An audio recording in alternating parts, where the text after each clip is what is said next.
So বন্ধুরা তোমাদের জন্য আবার একটা নিয়ে আসলাম মিনি ব্লগ। দেখো ব্লগটা কেমন লাগে, ব্লগটা ভালো লাগলে স্কিপ করবে না, ব্লগটা পুরো দেখো। এই আমি আমার কেটিএম এর কাছে যাচ্ছি, কেটিএমটা এবার নেবো, কেটিএমটা নিয়ে যাবো একটু বাজারে।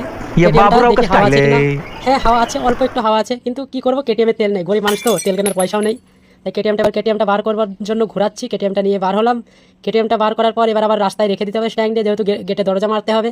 দরজা না মারলে আবার আমাদের বারান্দার ভিতরে গাছ লাগানো রয়েছে, পাকুড় গাছ, ওই গাছগুলো ছাগলে খেয়ে নেবে। এবার দরজাটা মেরে দিলাম, এবার যাচ্ছি আমি কেটিএমে করে। যেহেতু আমাদের বাড়িতে আজকে জামাই ভাত করেছে, 5-6টা জামাই ভাত করেছে, এই জন্য ওদের জন্য মিষ্টি কিনতে যাচ্ছি। আমাদের এদিকে জামাই ভাত বলে, তোমাদের ওদিকে কি বলে আমি জানি না, যা বলবে কমেন্টে বলবে। हमारे यहाँ ऐसा ही होता है।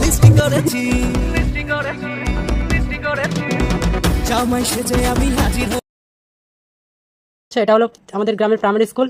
এই স্কুলে আমি অনেক ছোট্টবেলায় পড়াশোনা করেছিলাম। এই যে মিষ্টি দোকান চলে আসলাম, মিষ্টি দোকানে ঢুকছি। মিষ্টি দোকানদারকে ডেকে ডেকেও আসছে না, এত অতিথি হয়ে গেছে, তাই আসছে না।